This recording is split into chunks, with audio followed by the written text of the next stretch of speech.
Bonjour, dans cette vidéo, on va s'intéresser à certains éléments associés à une relation d'ordre. Commençons par des définitions concernant partie majorée, partie minorée et partie bornée. Définition, soit E un ensemble ordonné et A une partie de E.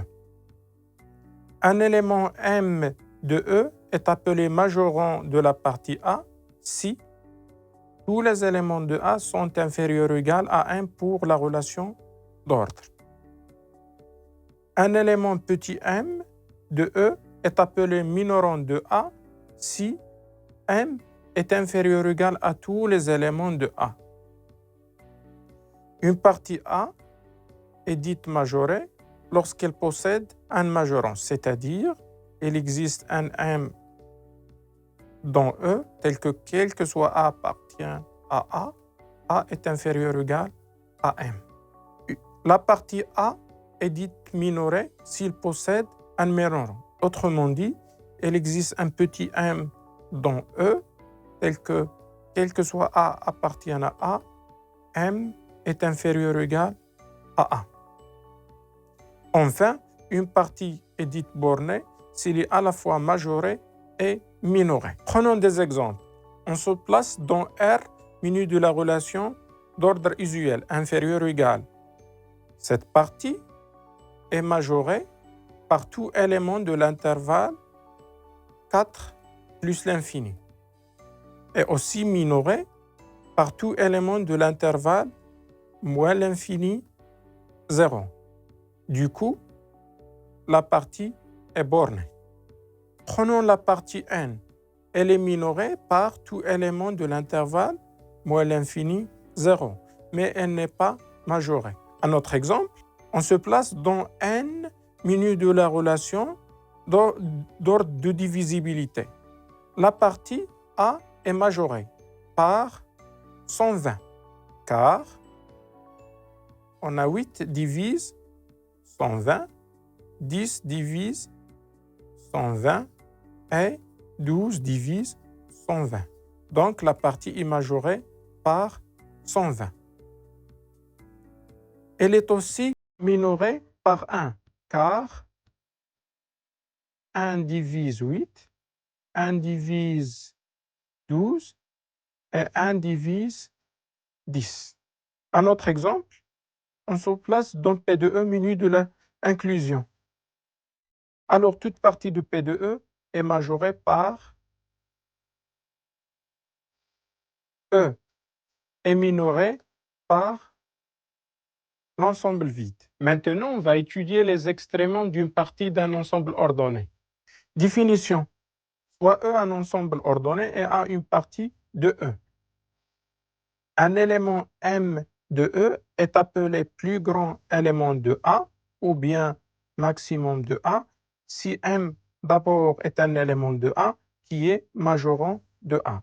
Autrement dit, M vérifie deux conditions.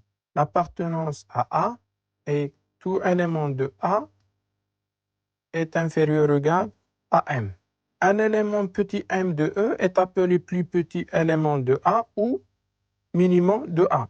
Si d'abord M est un élément de A et c'est un minorant de A. Autrement dit, M vérifiait deux conditions.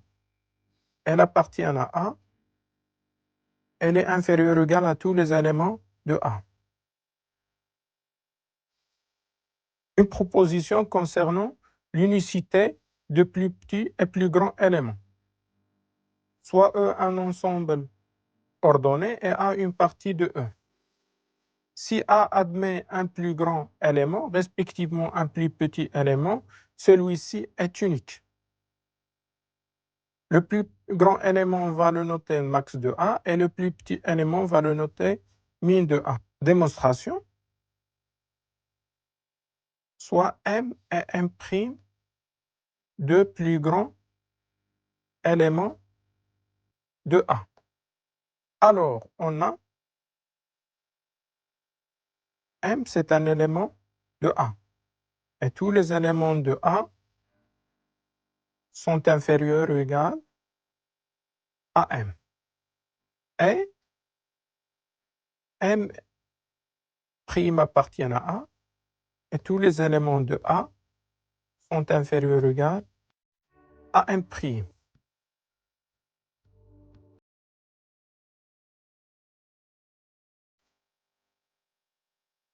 Un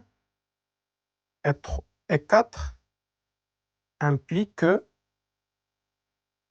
M est inférieur ou égal à 1 prime, puisque M appartient à 1, donc on peut remplacer A par, donc 4A par M.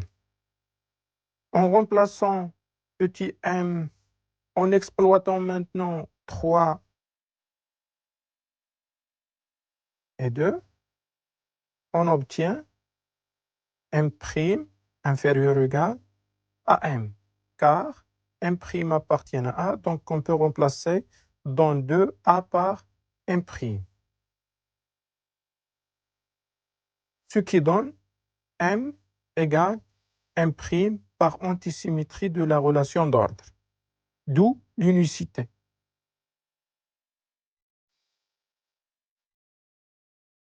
Exemple,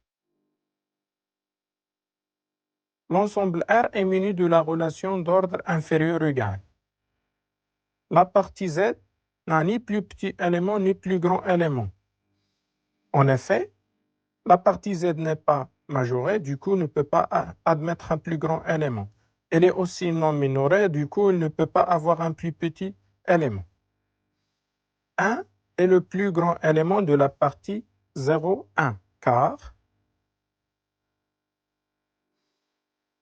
1 appartient à 0, 1, et quel que soit x appartient à 0, 1, x est inférieur ou égal à 1. Mais cette partie n'a pas de plus petit élément. On suppose par l'absurde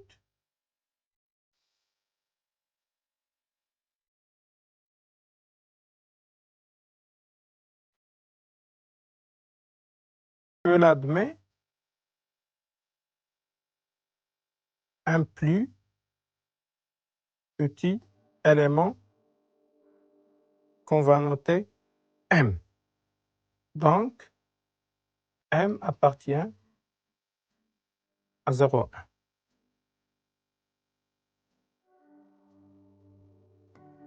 On a bien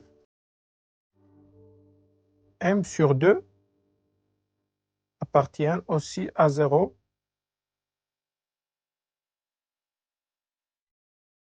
0,1. Et M sur 2 inférieur strict à M, ce qui contredit le fait que M est un minorant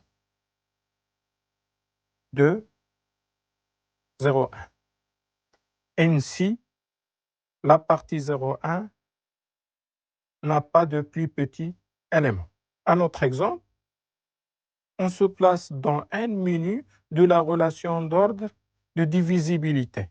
0 est le plus grand élément de n, car quel que soit n appartient à n divise 0. Et 1 est son plus petit élément, car quel que soit n appartient à n, 1 divise n. Mais cette partie ne possède ni plus petit élément ni plus grand élément. En effet,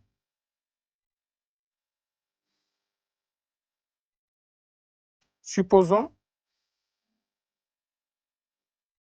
par l'absurde que A admet un plus grand élément P. Donc, quel que soit n appartient à A, n divise P. En particulier, pour n égale à P plus 1, on a P plus 1 divise P. Donc, il existe un cas dans N tel que P égale K fois P plus 1. D'où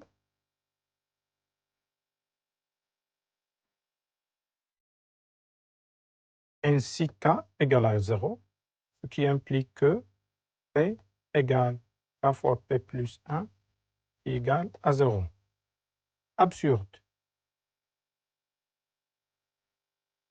car P appartient à A qui est égal à M privé de 0 et 1. Supposons maintenant, par l'absurde, que A admet un plus petit élément Q. Donc, quel que soit N appartient à A, Q divise N. En particulier, Q divise 3 et Q divise 2, ce qui implique que Q divise la différence, qui est égale à 1. Donc, Q égale à 1, ce qui est absurde, car Q appartient à A qui est égal à N privé de 0,1. Ainsi, la partie A n'admet ni plus petit élément ni plus grand élément. Merci de votre attention. Au revoir et à bientôt.